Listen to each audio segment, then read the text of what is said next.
Yeah, I was just trying to do some different shit. Yeah. I'm gonna let you know when we do that. Hey, yo, I'm slipping. I'm falling. I can't get up. Hey, yo, I'm slipping. I'm falling. The collection videos is gonna be early May. So CDs, vinyls, movies, video games. If you ask them to show Sneakers, out, all that. all that shit. It's a ghetto show and tell.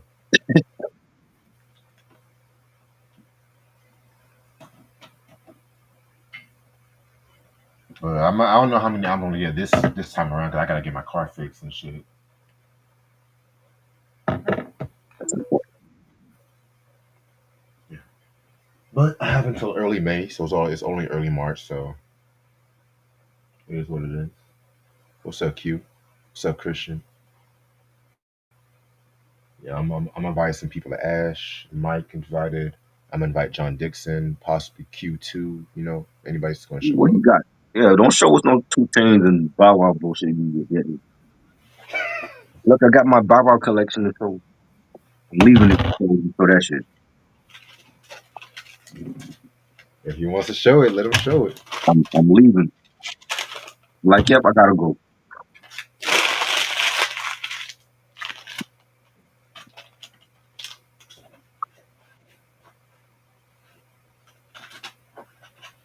I'm gonna go over to my homeboys tomorrow to watch Power. Yeah. Hopefully, this episode is better than last week's episode. I was kind of disappointed with last week's episode. I'm just like, this is worth the hype. Come on, stars. Don't fuck with me.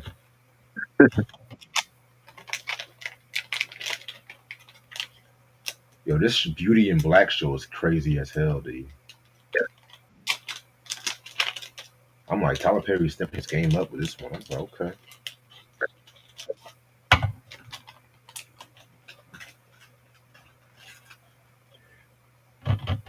I'm thinking about checking out Lady Gaga's new album. Yeah, I gotta hear it. Yeah. That's good. Yeah, I heard good reviews on it so far. Probably might talk about that next week. Have you done any Lady Gaga stuff? I was just thinking about it. Besides that whole Joker soundtrack, nah. So we didn't do like her early stuff. No, because I actually wanted to get my hands on those albums before I talk about it. Right, right. Cause I'm not the biggest Gaga fan though, but I do like some of her early shit.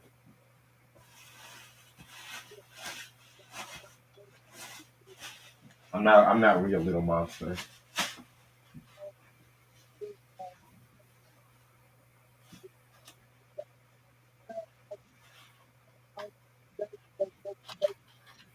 Well, my friends, the time has come. Raise the roof and have some fun.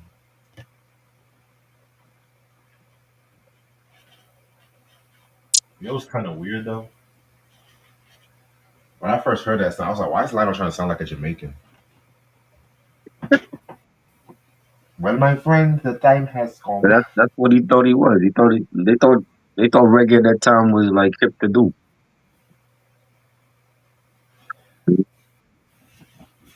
That's my joint though, all night long. That's still my joint to this day. Masterpiece was trash. All of those any Bobby album after '92 was trash. Pretty much most of New Edition solo albums after '92 was kind of eh. Most.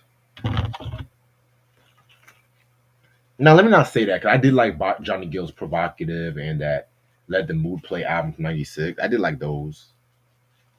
Ricky Bell's album was not bad either. I never heard that Ricardo shit. It was alright. It's not the They greatest thing. It was alright. didn't even promote that shit. Nah, cause that Home Again tour, they were still owing money for that shit. Did you see that Johnny Gill did a podcast with Byron Scott. He used to play with the Lakers, and Johnny No, Johnny was Johnny was like talking about all the women he slept with. I'm nah, like, but I just see other New Edition interview. But what what do you say? in the world? I'm like, yo, like I've never heard Johnny Gill talk like that about bagging bitches like from his off of his song. Yeah, because there was rumors for a while that he was gay. He could have been doing that shit too. He could have been just putting that shit out there. But I'm like, this dude was talking about like when he made My, and he was bagging up like celebrity bitches. Mm. He was like, I can't tell you all because y'all gonna know who she is. Well, duh. You already put it out there. I saw another New Edition interview from I think it was Ralph Tresvant. He said he liked any or her, but he said he needed more street songs on that one. I'm just like, no, Yeah, I was like, what? no. What talking? What street songs? They have no street songs on here. He said the album needed street songs. Like what? They didn't do street songs though. Like what do you mean street songs? Yeah, I was like, okay, What are you Ralph. All talking right. about? First, he didn't want Johnny. He didn't like Johnny being in the group, and then he says shit like that. Like they need the street song. I'm like, when did New Edition ever do street songs? Right. All right. Fellas, there's a jealous girl in our town. Honestly, Heartbreak was more mature than anything they put out before and Exactly. after. Exactly. It was perfect the way it was. Yeah. You need no street songs. Like Bobby fans may hate me, but that's New Edition's best album, I agree. and I love Bobby Brown. So But that's it. The album that don't have Bobby on. it's not really them too. Like I love NWA, I love Ice Cube, but Niggas for Life was NWA's best album. So it's not the first time I thought about some shit like that. Right. Now, what's the best any album with Bobby? Home Again, Album again? yeah. Yeah, Home Again was great. To me, that's my second favorite New Edition album. It's a great album.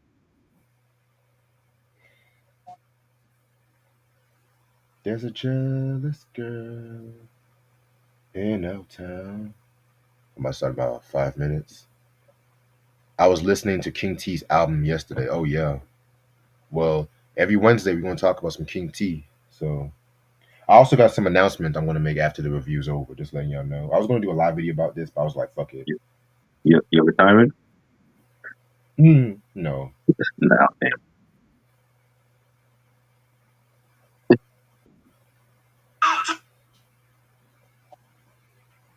But spoiler alert, as much as I love King T, spoiler alert, this is my least favorite album, but we'll talk about that. Controversial opinion. What else is going on? So I think Mike Epps wants to boycott Club Shay Shay from what I looked up. So many people going on here now. Right, he had that Andrew Schultz motherfucker. I'm just like, Right. come on, nigga. Yeah. And they put that nigga in a wrestling like a wrestling segment on Monday. I'm like, why? Like he after the shit he said about Kendrick, I ain't supporting Right. him. Like last week you had Amber Rose. I'm just like, what Right. you gonna have all the Trump? You gonna have all the Trumpies now, Right. nigga? All the Trumpies.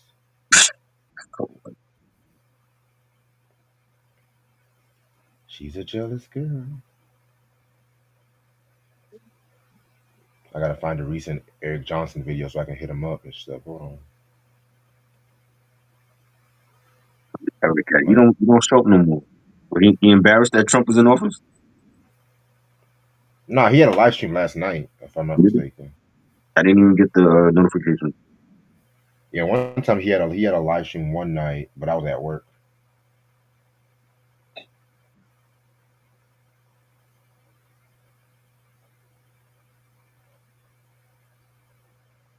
But yeah, he's definitely gonna come to the collection video. He already told me that.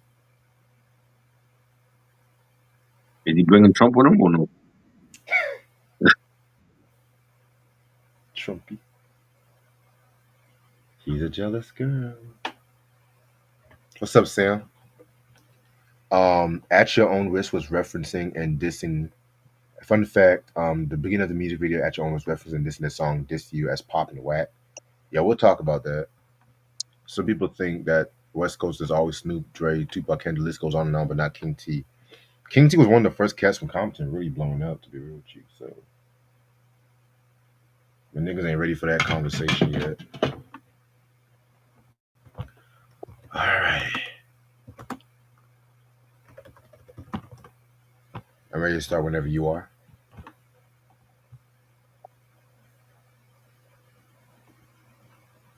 You hear me? Yep. Let's go. All right. What's up, you two? How's everyone doing? It's your boy Reg in the building. I got my homeboy Try in the building with me. How you doing, Try? All right. So today's album anniversary. This is a classic album, in my opinion. It's the Ghetto Boys with their second studio album. I personally call it their first, but I'm gonna get more into that. Gripping on the Other Level. This album came out March 12th, 1989 on Rap A Lot Records and stuff like that. You know, this is back when Rap A Lot was strictly an independent label. So the reason why I say I kind of consider this their first album was because they came out with the first album called Making Trouble back in '88. But the thing about that album, it only had Bushwick Bill and DJ Ready Red because it was like a different lineup for the Ghetto Boys. However, that album didn't really go nowhere, and so Jay Prince he actually hired Scarface and Willie D. But just back at the time when Scarface was known as Action and stuff, you know what I'm saying? So pretty much, they done this album, you know what I'm saying? Pretty low budget, but still pretty dope. And yeah, this album was very controversial when it came out. This is kind of considered like their breakout album. I consider We Come Straps. It's not we can't be stopped their breakthrough album. To be real with you, this album was very dope. To me, this is more of a horrorcore album, if anything. You know what I'm saying? I mean, very hard to come by these days. This was known for songs like "Do It Like a Geo," "Size Ain't Shit." It has the title track "Scarface," which Scarface was actually one of the first rapper to really reference the movie in hip hop history and stuff like that. Not a lot of people know. They always think Cool G rap. They always think Raekwon with Only Built for Cuban Links. No, it was actually Scarface, a Southern hip hop nigga. You know what I'm saying? But that's another story for a different day. Trigger Happy Nigga. I do love this album. To be real with you, I feel like this album's a classic. But to me, I like the remixed version of this album, the self-titled remix album that came out 1 year after. And they had that song "Fuck 'Em" and shit like that. And I felt like the mixing on that album was more cleaner and everything like that too. You know what I'm saying? But I think I might as well just talk about the remix album too. Give me 1 second, hold on, because it's still technically the same thing. But give me 1 second. And yes, I've done a review on both of these albums and stuff too. So this is actually the remix album as well too. Very dope remix album, very underrated. I think it's actually one of hip hop's first remix albums. To be real with you, I think. Right. You know what I'm saying? I mean, classic. And mind you, this also got controversy too because um, the distributor, Deaf American Press, and they didn't want anything to do with it because of the lyrics and everything. Because the original distributor, they were trying to get Geffen Records, but Geffen Records didn't want any part of this. You know what I'm saying? Because of whole lyrics and everything like that too. You know what I'm saying? And yeah, so that's why they were shopping through distributors and stuff. And this one definitely was another stepping stone to like their popularity. I need to get my hands on both versions of this one, but if I had to pick, I would probably pick this album and stuff like that. But what are your thoughts on Gripping on Another Level? And if you had any memories listening to the Ghetto Boys remix album, what are your thoughts? Yep. I thought we did a review on that. Didn't we do a review on the remix album?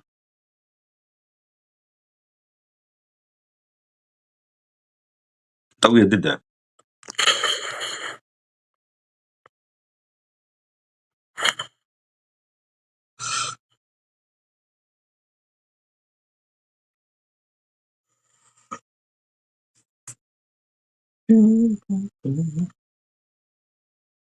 Reggie's offline.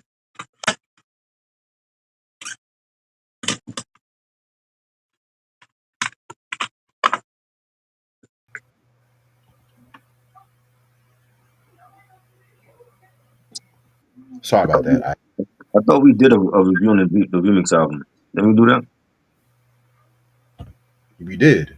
Okay. Yes, we did. You were there. I remember that. Okay. Yeah.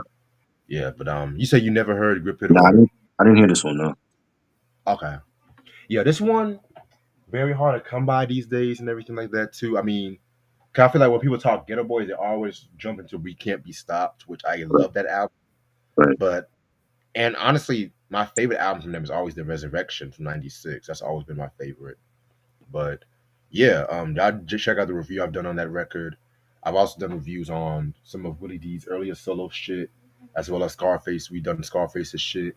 I think I did Bushwick Bill's first album. I think I gotta double check this. Just know I've done a lot of Ghetto Boys on this channel. Yeah. So, all right. So now we're gonna go into the Billboard charts the week of March 10, 2007. We're gonna go right into the Hot 100 airplay and stuff like that. You know what I'm saying? Decided to do some mid to late 2000s. So we're gonna do the top 20. Number 20, we got Diddy featuring Keisha Cole with Last Night. That came from the Press Play album. You're gonna see a lot of trash here, just letting y'all know. Number 19, we got Fat Joe and Lil Wayne, Make It Rain, a song I'm so fucking tired of. You know what Okay. I'm saying? And yeah, that was the slow years of Fat Joe and stuff like that. You know what I'm saying? Number 18, we got Rihanna and Sean Paul, Break It Off.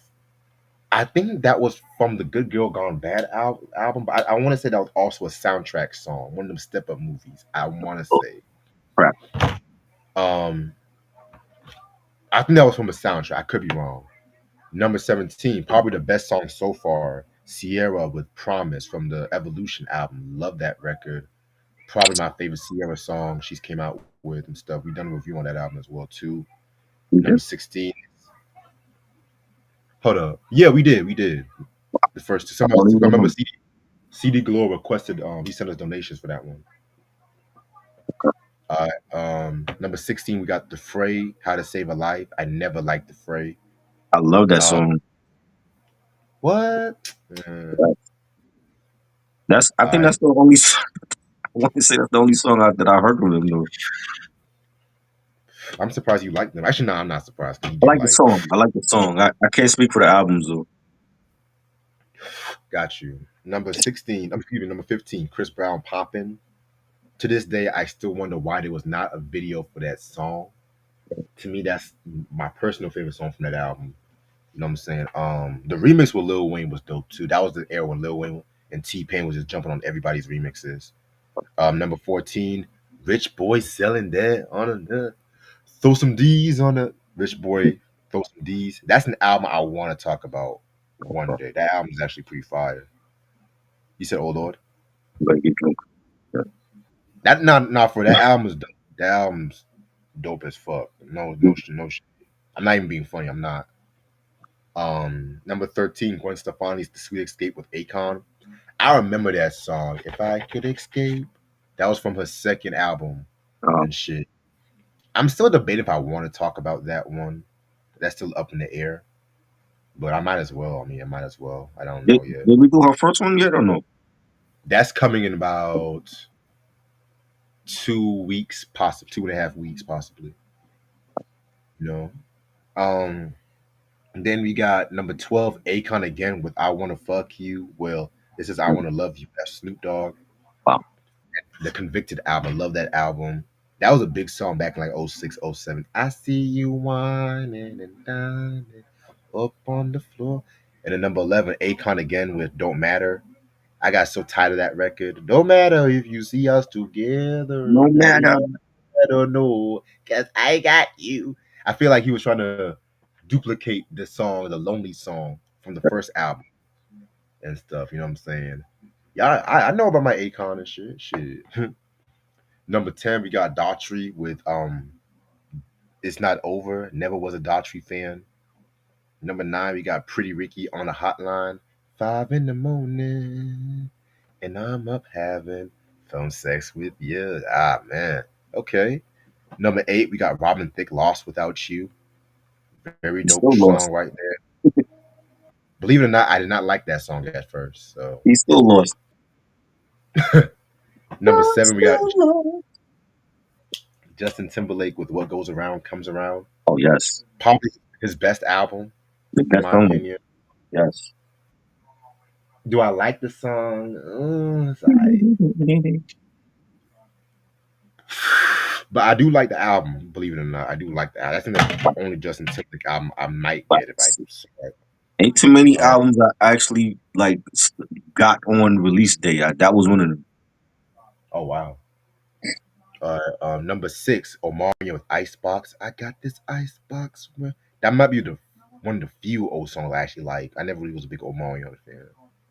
Number six, This Is Why I'm Hot by Mims, a one hit wonder. Number four, Nelly Furtado, Say It Right. Number three, Beyonce with Irreplaceable. B Day album. Number two, Lil Wayne again with You. And number one, enjoying the second week at number one, Ludacris and Mary J. Blige with One Way Love on the Release Therapy album. Yeah, that was actually not a bad list. Some duds, but it's not a bad list. All right, now the main event. We're going to talk about King T with his first studio album, Act a Fool. Yes, I got the vinyl, the OG vinyl, because you know how I do. This album came out November 15th, 1988. It came out on Capitol Records. It came out with a couple singles called Payback's a Mother, The Coolest, Bass. But the remix is only on the album and stuff like that.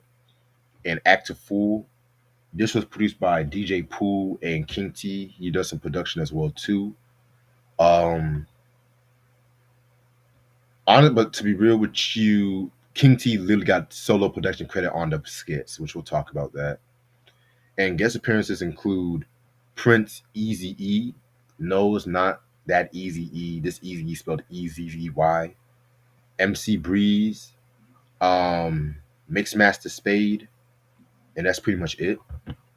So we've done it. First of all, this is pretty much gonna be a West Coast Wednesdays series on King T and everything like that. Even though we've done a review on the For Life album years ago, that was a dope review, and that's actually my favorite King T album, which I'm just gonna spoil that out there. Shout out to my boy John Dixon. He sent me the Trifling album. No, excuse me. He sent me At Your Own Risk, and he also sent me the Kingdom Come album. And I'm only missing the Trifling album, but I was like, you know what? I might as well just talk about the whole King T discography and everything like that too. So yeah, let's get right into it. King T, one of the most underrated, influential West Coast MCs who blew up in Compton and stuff like that too. You know what I'm saying? He was actually one of the first cats next to NWA to really blow up in Compton and shit. You know what I'm saying? So he pretty much got to start as a DJ. You know what I'm saying? He was DJing and stuff like that, and he had met DJ Pooh and DJ Bobcat and everything. Who at that time they were part of a collective called the Uncle Jam's Army and everything. You know what I'm saying? Which took its inspiration from the Funkadelic album Uncle Jam Wants You from 1979, the album with not just Knee Deep and everything like that too. You know what I'm saying? So and this is for everybody that always considers DJ Pooh the guy. Oh, he's the guy that wrote Friday with Cube. He's the guy from The Wash. No, Pooh is much more than that. You know, this is a guy that done production for cats like Del the Funky Homo Sapien, of course, Ice Cube. Hell, the Bigger and Deffer album from LL Cool J and stuff like that. That's some of his best work. Low Profile, y'all should know about that. You know what I'm saying? I mean, yeah, look up his resume. Then the motherfucker's official and everything. You know what I'm saying? So, and what's interesting about the Uncle Jam's Army was that Ice T and the Egyptian Lover, they also had some dealings with that collective as well too. And this was around the time when T was also forming the Rhyme Syndicate crew and everything like that. You know what I'm saying? So he dropped his first song, Bass, which was like pretty much like a local hit and everything like that. And then all of a sudden, months later, he had dropped this album right here too. This album cover right here is pretty synonymous because just like with Big Pimp, excuse me, Born to Mac and Too Short, it was really one of the first hip hop albums to showcase the car to excuse the condition on this. I got this for like $1 at a dollar store at my Carolina Soul. Shout out to Carolina Soul and everything. So this is what the vinyl looks like and everything. So that's why like all of his albums, I think up to maybe the Kingdom Come album, he always had like a fucking car and stuff like that too. You know what I'm saying? I mean, this is what the back looks like and stuff like that too. You know, you got cats from the LA Posse. You know, you got Pooh chilling down there and stuff. You know what I'm saying? I mean, you got cats from the Uncle Jam's Army. So yeah, man. Um, this album got 11 tracks, and we're gonna get started with the first track called "Act a Fool." You know what I'm saying? Which pretty cool way to start off the album. I love the beat to this track right here and everything. You know what I'm saying? With this track, you know, he's pretty much just letting motherfuckers know like I'm a pretty calm person, but if anyone wants to fuck with me, he is gonna act a fool. You know, he's gonna peel some cats back and shit. You know what I'm saying? And it brings me to like the real genesis of this album because when it comes to this album, yeah, people call this like a gangster rap, a seminal piece in gangster rap, but it's not the gangster rap you would expect from the NWAs or even like the Ice T's because while those cats definitely talk about what was happening in their environment, King T, he does that, but he's more like a party oriented kind of guy, especially with this first album we're going to talk about. And a lot of the beats, especially from DJ Pooh, kind of has like a very house party basement kind of feel to it, like very influenced by like the Juice Crew, like Biz Marquis Going Off album. I feel like that's like the best influence and stuff like that too. Because when I listen to Going Off and I listen to this album production wise, it definitely is side by side equivalent with one another and shit like that too. You know what I'm saying? But yeah, very lighthearted and everything like that too. Um Also, you know, you have the Run DMC influence with the rock guitars sprinkled out, which he does a lot of that shit all throughout the album and stuff like that too. You know what I'm saying? I love the fact that he shouted out Dana Dane. You know, Cinderella, Dana Dane. Shouted out Pump Parliament. So I feel like it's a nice way to kick up the album, you know? Yeah, it was dope. Definitely love the beat for this, and he told a story on the song, which was dope. Yeah, man, definitely. And everything like that too, you know what I'm saying? Next song we got is called Rockstar featuring DJ Pooh. Now I forgot to mention this, but DJ Pooh actually also dropped some rhymes throughout this album and stuff like that too, you know what I'm saying? I mean, he does his thing and everything. He's not horrible to say the least, but at the same time, you know, he just, you know, helping his homeboy out. But yeah, this one right here is talking about again, another thing also about King T is a lot of his production. He definitely pays homage to like the bass, to production, you know, giving his love to DJ Pooh and everything like that too. You know what I'm saying? So just braggadocio talking about I got the best producer in the game and everything like that too. You know what I'm saying? So not as good as the first song, but I do fuck with his verse, love you. Dope. Love the beat for this. Definitely. Next song we got is the coolest.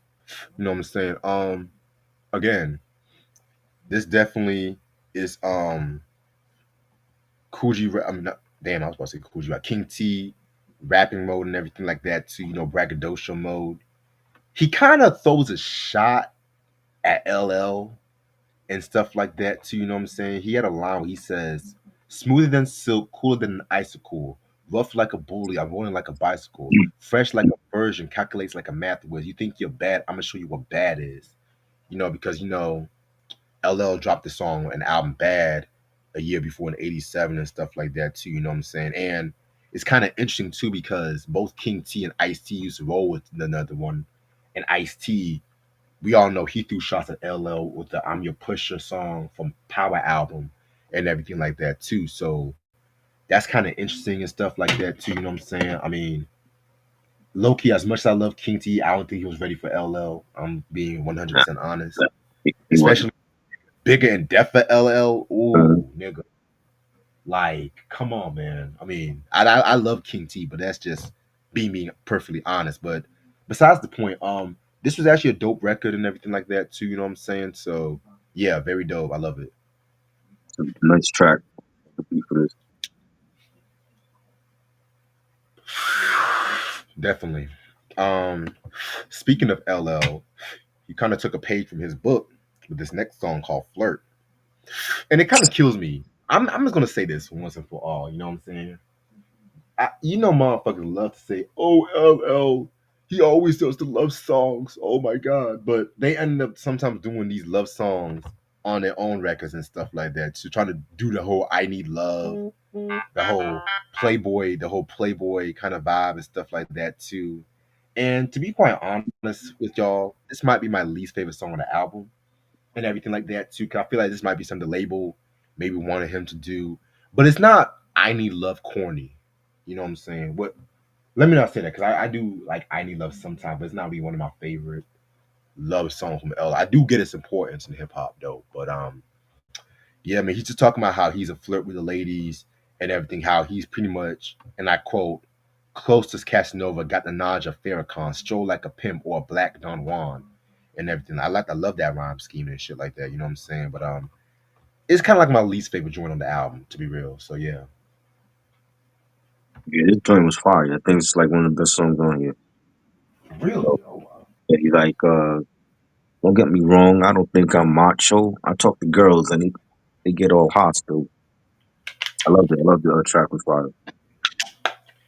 Respect. All right. Moving on into the next song, you're gonna get "Bagging on Your Moms." Now, this is pretty much a skit, and I was really about to write this one off, but at the time, it was kind of a groundbreaking skit because this was like really one of the first Yo Mama skits on hip hop. And this kind of predates the Far Side of Yo Mama, which a lot of people love that record, including myself. But I feel like the Far Side has to give his flowers to King T and everything like that too. You know what I'm saying? And like again, King T got a sole production credit on this one and everything like that too. You know, some of these Your Mama jokes were pretty dated at the time, but some of these were pretty funny. Like he said, your mama's so ugly when she move her ears move around with her ass. That one had me laughing and shit. You know what I'm saying? But yeah, it's alright. Yeah, it played more like a skit. You know what I'm saying, some of the jokes were dated, but I get what he was doing.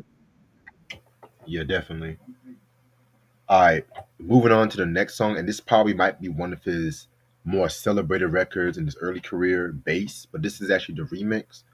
I'm still going to pretty much talk about the song in general and everything like that too. You know what I'm saying? So again, this is pretty much King T's fascination with the bass heavy production. You know what I'm saying?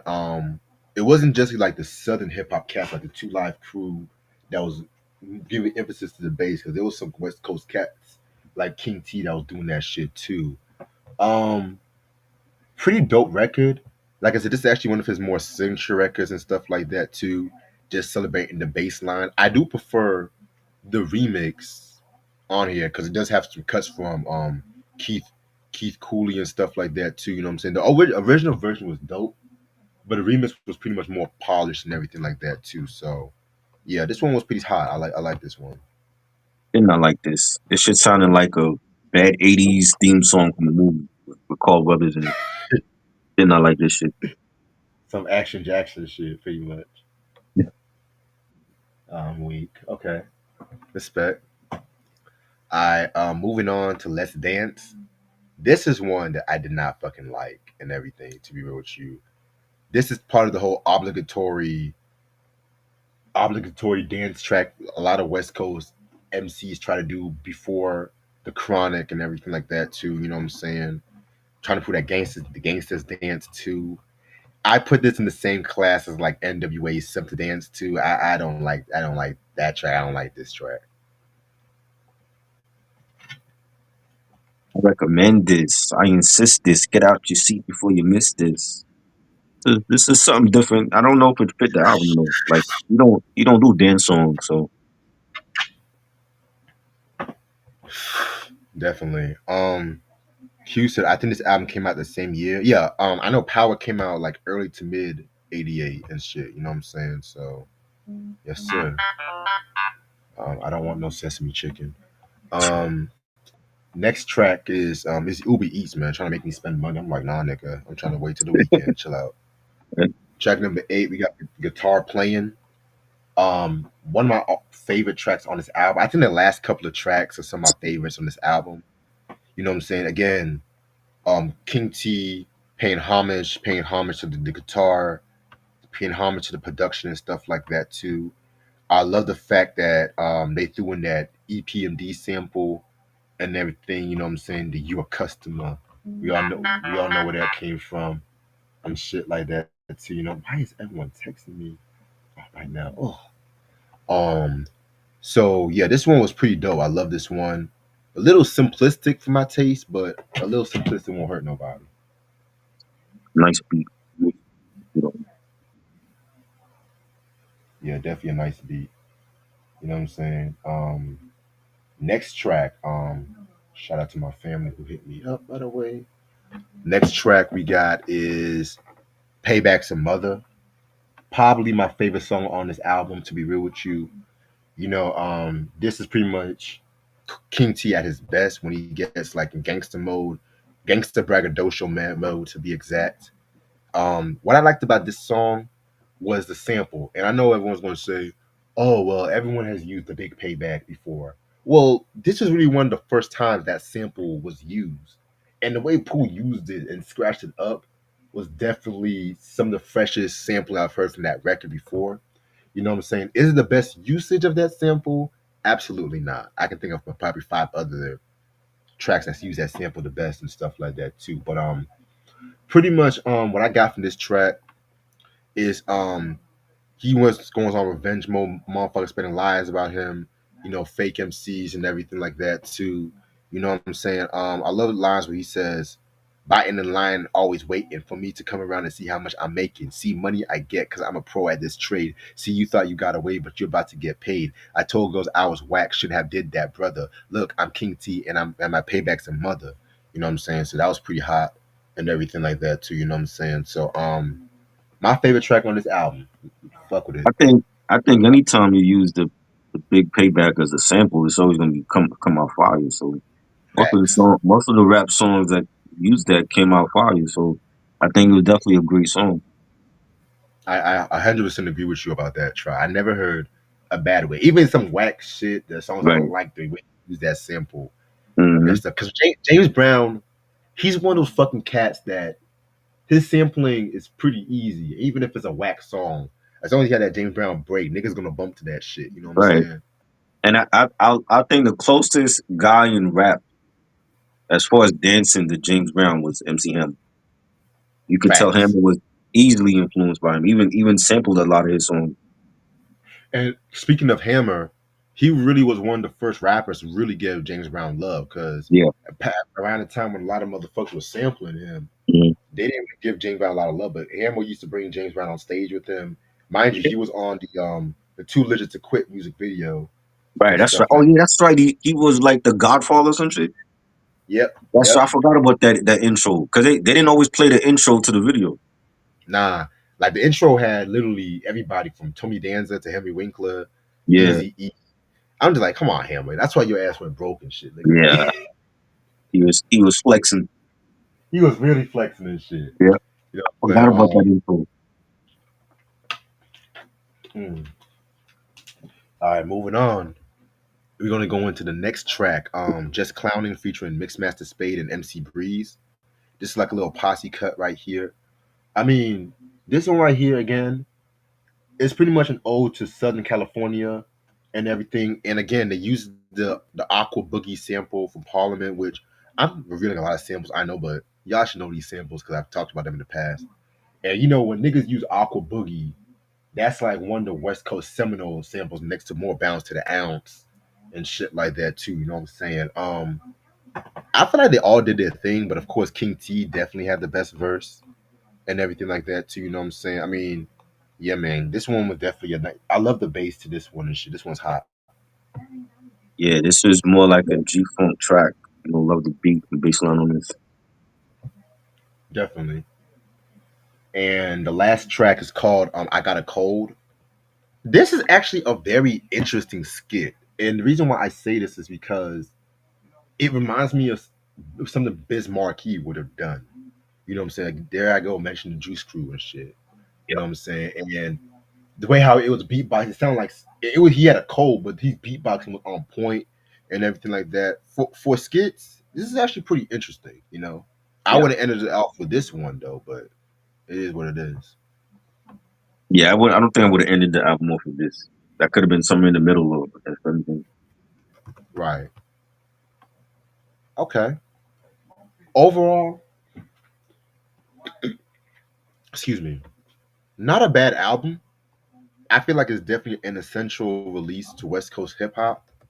But for somebody that's been a fan of King T, especially some of his latter work, this might be my least favorite album from him and everything like that too. Cause I feel like he was still trying to find his sound and everything. But when I say this is a least favorite album, I'm not trying to say it's a bad album by any means. You know what I'm saying?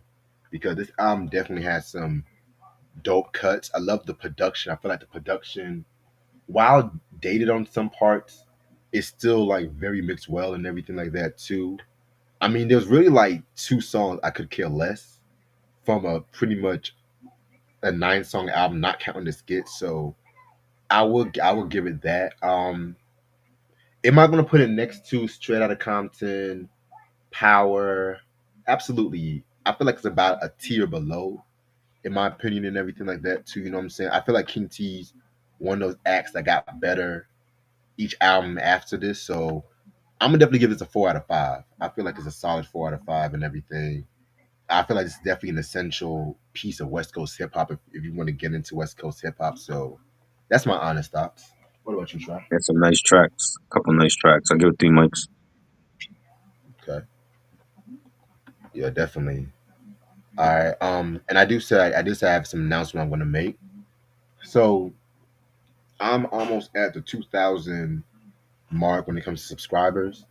And once I drop my 2,000, once I get 2,000 subscribers, I'm gonna do pretty much a Q&A and stuff like that too. I'm gonna post some questions on the community tab and everything like that too. I'll probably post like 50 hip hop based questions. That will be the first part, and then the second part, y'all can throw some questions y'all want to ask me and stuff like that too. Like I said, don't ask me no. Keep it strictly music Stupid based. questions like what's your favorite soda? Right. I don't drink Keep soda, it so don't ask me shit like that. keep it strictly music based this time.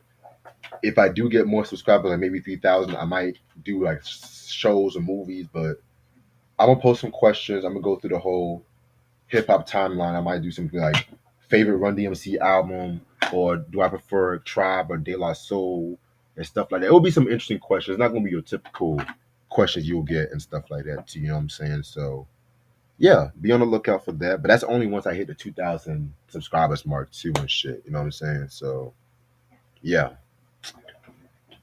All right, what time is it? 7:13. I'm gonna stay on for maybe like a good 10 more minutes.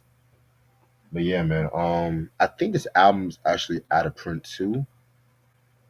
Let me double check. Hold on. Yeah, it's out of print. Yeah, it's out of print. But it's pretty pricey online. I feel like your best cheaper bet might be getting on vinyl, in my opinion. You know what I'm saying? So yeah, yeah. Cause I feel like motherfuckers gonna ask me some really crazy shit and everything. You putting that shit out there for them to do. Mm, mm, mm, mm. Reg, how come you don't give us story time no more? I ain't got no good stories to tell.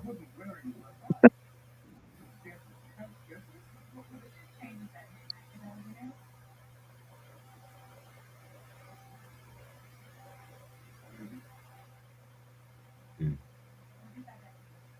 Oh man, I just saw a promo of the BT Awards and stuff like that for the 25th one.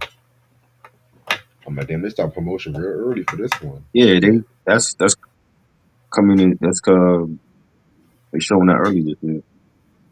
Cause they saw last year, they saw how trash last year's was and shit. They're like, yeah, we're gonna show out for the 25th one. Sam said Tommy Davidson or Jamie Foxx. Well, I gotta go with Jamie Foxx. Jamie Foxx, but Tommy Davidson to me was like probably the funniest on the cover. Mm. He was great, man. He was funny, but he wasn't Damon, Jim, or maybe even David Allegretti funny. Honestly, there was really no weak motherfuckers in that cast. Even the newer people that came, like Reggie McFadden and Mark Wilmore, they What had some happened to heat. him? I haven't seen him in years. I think he still does stand up here and there though. What is your favorite Two Life Crew album? Oh, that's easy. As nasty as they want to be. That's probably the only album I would say that's a classic.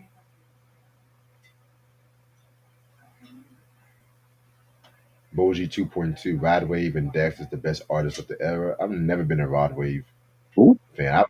Don't know Rod them. Wave, Who? and they say You got me sound like the fucking owl and shit. Who? assuming. Also, y'all, the collection video is gonna be early May. Date still to be announced. You know what I'm saying? So I already sent my invites to people. That's all I'm gonna say. If you're not invited, don't ask me to come. I think I might do the collection video, maybe StreamYard. I'm gonna give StreamYard a chance because I don't know how many. Taking a I chance don't on know. StreamYard. I'm thinking about it because if I do the collection video on EV Mugs, I'm not gonna do an album anniversary or the Billboard. We're just gonna jump right straight to it. And then if anybody shows up, They're then supposed just to jump know right. the album anniversary. Why we got to tell them? You said what? They should know the album anniversary. Why we got to tell them? Now, because it's something different I like to do. Give albums some love. Whether it be a classic album or even a bad album and shit. You would do that. I The anniversary of China Doll is today. think Oh I no! did do. I think I did do that in the past too. Oh no! Not China Doll. I heard they had reality shows now on Netflix. Oh yeah, Shamash on Netflix right now and shit.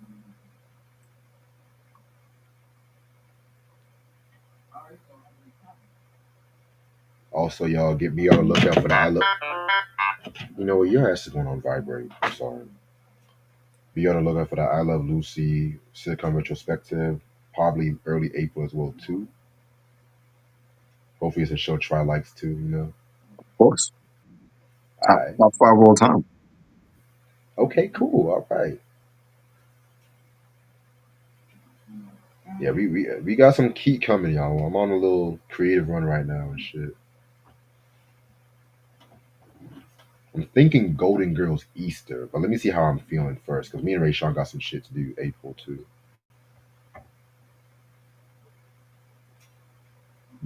DR period. Oh, this is a good question. DR period or the beat miners. Ooh, that's actually kind of hard though. I gotta surprisingly, I'm gonna have to go with DR period. I'm gonna be real with you. The shit that he did for like Smooth the Hustler, MOP. I mean, that angry New York boom bap. I love that. Beat minus was cool, but I felt like Beat minus was at their peak from like '93 to maybe '96, '7, and shit like that. I felt like after '97 they were kind of hit or miss for me. And then they came back. They did come back. You're right. You're right about that. That's actually a good question, though. Sam asks the best questions. He do. Everybody else John want to this know where your fucking best soda and shit like that. Like what? shit.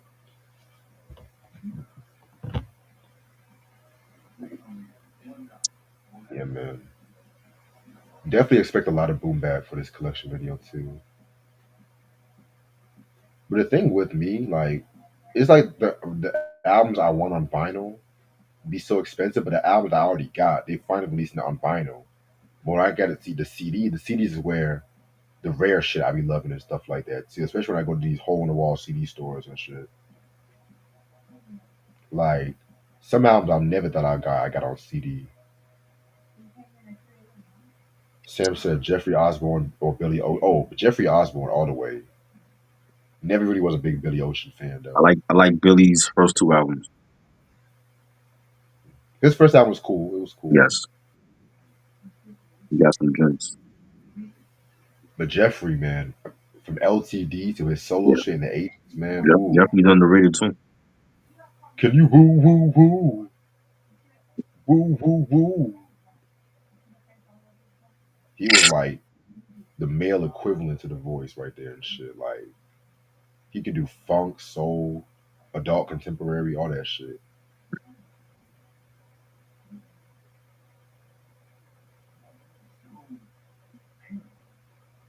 Martin Lawrence or Red Fox? Mmm. Lawrence. Red Fox.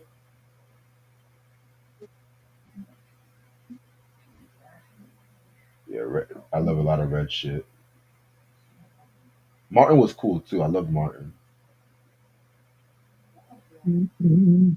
I got a question for you, Try. Yep, Robin Williams or Steve Martin? Robin. Okay, Watch okay. more of his stuff. RNG, Toys, so many shits he did, man. Great Popeye, love the new Popeye. Shit, I gotta go with my man Steve on this See? one. I like Yeah. Steve. I like his him. I liked him on SNL. Oh yeah. To me, the SNL, then the comedy albums, the movies like Father of the Bride, Bringing Down the House, Planes, Trains, Automobiles, The Jerk, Three Amigos. Even though I'm not even the biggest Chevy Chase fan, That that was was funny, but I liked Martin Short in that shit. yeah. Martin Short, he's another one I like too. Um, well, Boji, we use StreamYard, but we had a lot of issues with StreamYard. How sometimes it will pause reviews, it will kick us out for no reason. Yeah, That's it's not why a better platform. we just moved to EV Mux because like even though EV Mux had its issues, it's still more smoother and it's like it gives 2 hour limit because sometimes niggas want to talk too much and might delay shit. And Right. I'm not kind of got to stay on streaming for like close to 4 hours. That's not me because Google Hangouts was way better. Way that was better. the best. Yeah.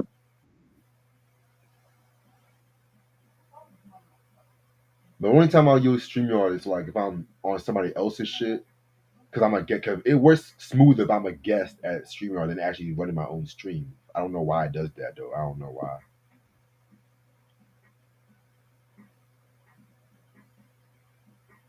All right, keep on asking some questions, y'all. I'm gonna stay on for a little bit. I can't do no more 4 hours.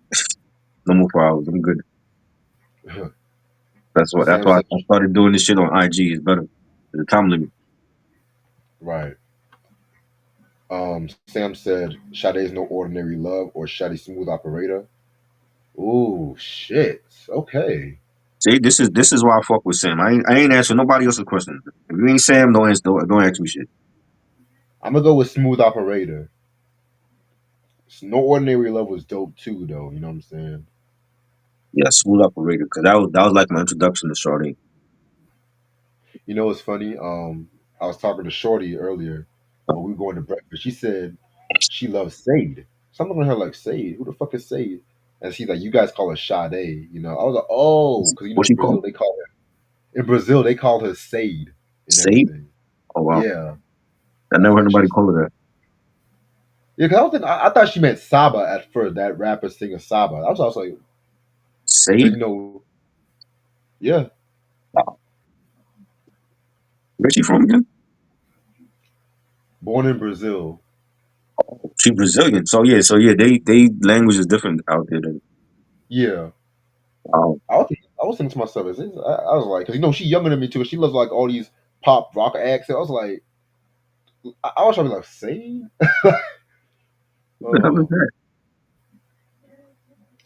Q said, okay, Q has a good question. All the things a man won't do for Joe or I want to know. Ooh, that's a good question. Once what? You asked us a good question for once. I'm gonna have to go with I Wanna Know because that's actually the first Joe song I heard growing up, especially when I'm on my way to preschool and everything. I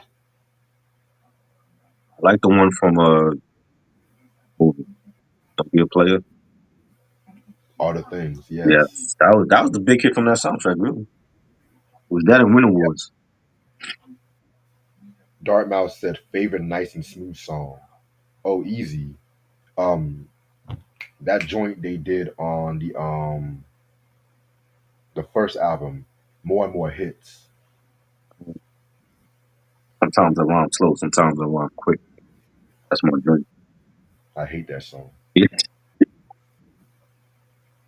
I'm not the biggest nice and smooth fan though. right. I like a few shit Very from them underrated duo. Nobody includes them in rap duos all the time. Well, why is that? for good reason. I mean, they had like two or three good albums. You know what I'm saying? My favorite was Julian Now. Julian Now was highly underrated. Yeah, that's my favorite too. Yeah, I like that song they did with New Kids on the Block, Dirty Dog. That's actually my favorite from right, New right. Kids. Yeah, that was dope too. See, that's the thing. Their best shit is guest appearances, though, if you think Right, about it. right. Pimpin' Ain't Easy from Big Daddy Kane, DeWitt Mm-hmm. from Gangstar. Yep. Okay, keep them coming.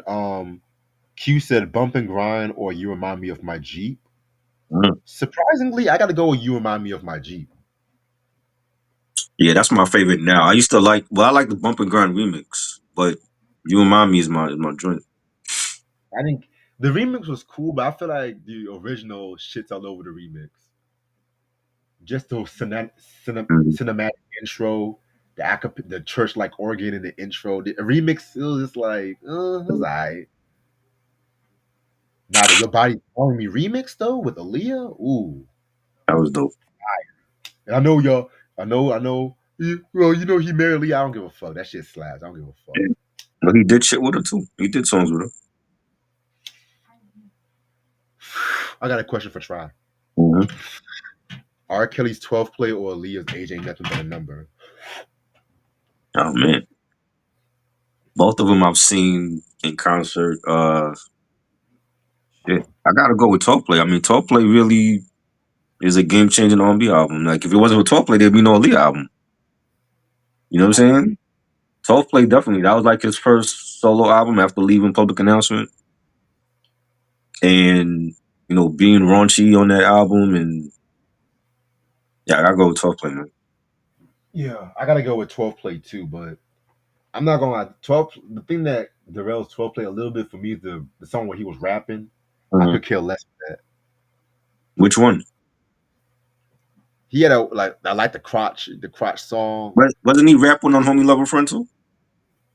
That was okay. I will let Homie Love Friend Hmm. pass. That Okay. had some heat. But when he was like doing that Das effects kind of, I was like, okay, Kels, come on. I mean, yeah, that shit. Everybody bit they style.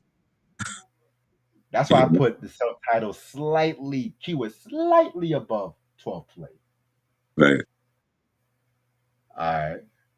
Okay. Somebody asked me, what is your least favorite R. Kelly album? Ooh. Mm, that's a good question, actually. Least favorite. I don't think I have one. I love all his shit. I don't think he have one bad album. I might have to go with the Untitled from 2009. I Title? didn't. I feel like that was probably unmemorable. I don't remember that one. Was that the I, one with the Kerry Hilton song? yeah, number one sex. Yeah, I remember that song. I don't remember the whole album though. yeah. While Double Up has some shit, it does. Mhm. That was actually the first R. Kelly album I did have in my collection until I gave it away and stuff like that. So It had some joints, but it wasn't like some of those collabs he did. I didn't care for though.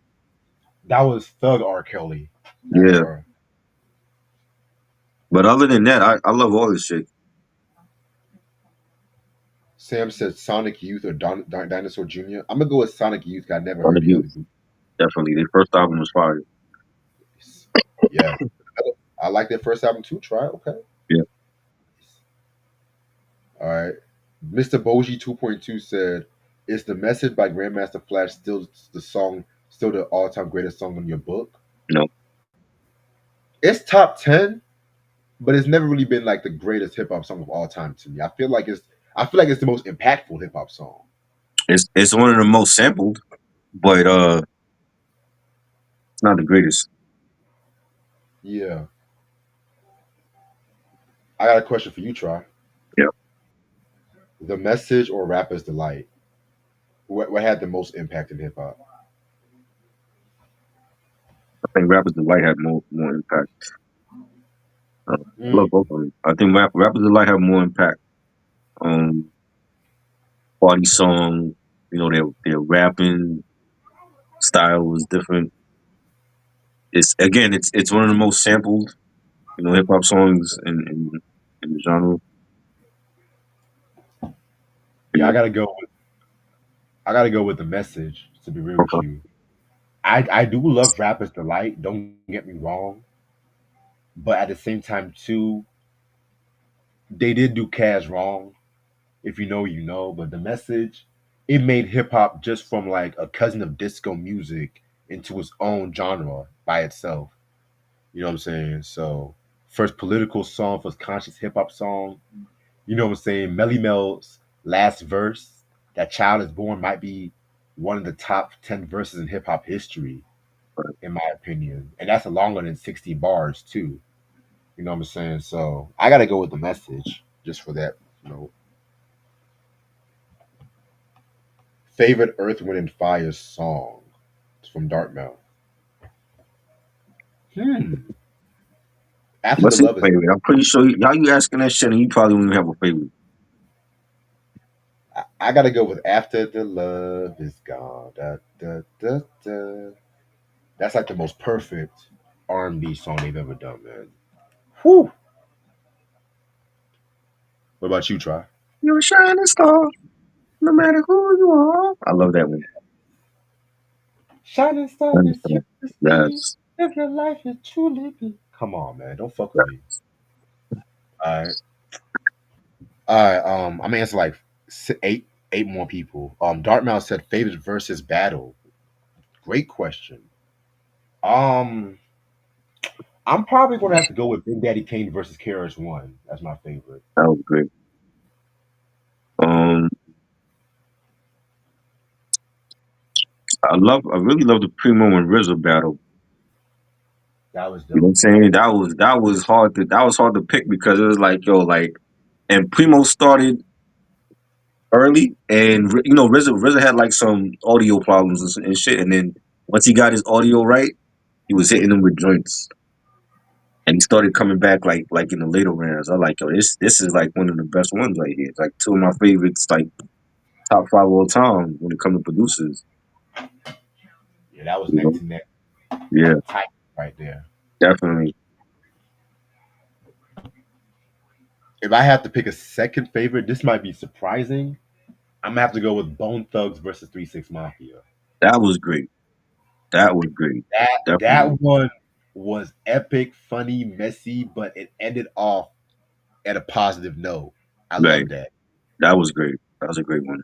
I was about to say, yeah, I was like, oh man, they were about to be fighting and throwing. I was like, come on, man. Right. I had And Bone Thugs winning. I felt like the crowd was more Bone Thugs than P6. I'm gonna be real. I had a slight nod to 3 6 Mafia, but I Right. feel like Bone Thugs had the edge because they had more of a mainstream appeal. Yeah. All right. De La Soul's roller skating jams on Saturday or Oodles and O's. Oh, Oodles and O's. Oodles are O's. That's my favorite joint from De La Soul's Dead. That's Right actually off the the first bat. De La Soul song I heard. Huh? The first De La Soul song I heard in my life. But yeah. Right off the bat. That's the best way to start off that album. And you know what's interesting about that joint? I know De La Soul is dead. It's supposed to be like their more serious album compared to what they thought about it. Because even 3 Feet High and Rising had some serious tracks. But that song kind of had a 3 Feet High and Rising feel to it, if you think about it. I don't know Yeah. if it's just me. That video they filmed like here last summer. and I was supposed to go to that they did it like the same day that a pop-up event. I was supposed to go to the pop-up event, but it was too hot. It was like 100 degrees out, and they did the video the same day as the pop-up event. Oh wow. So like when you look at the video and they showed like there's like people in the video, those are like the actual fans that like stood online and shit. Wow. Okay. Okay. I mean, it's like 3 to 5 people. Q said, in your opinion, what is the most underrated Earth, Wind, and Fire album? Another great question. I'm gonna have to go with 1976's Spirit, in my opinion. Mhm. I don't know. They got a lot of underrated joints. Yeah, The Rise album was dope. I think that's underrated. that's the last Yeah. great album. Um, the soundtrack they did was dope. That was underrated. I don't know. It was between those two for me.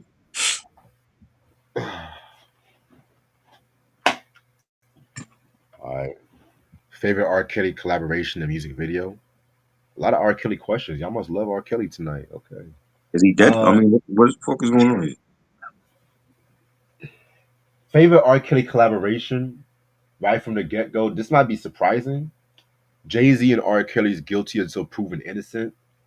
And I know y'all saying, well, I thought you didn't like the Jay Z and R. Kelly album. That grew on me a little bit, but that album came from Dynasty. That song came from the Dynasty joint. Music video, I Can't Sleep from the self-titled album. Favorite R. Kelly collab? He got so many, man. Shit. Uh, I like the one he did with Kelly Price and Ron Isley, the Friend of Mine remix. Classic. That joint was fire.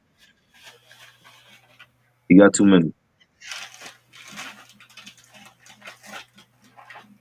I mean, everyone. I think everyone just misses R. Kelly and shit like that. You know what I'm saying? Yeah, yeah, Especially after he came out with that residuals challenge. right. He still got it. Don't be surprised he might come out with an album this year. Uh-oh. Are they ready for that? I don't know. Hmm.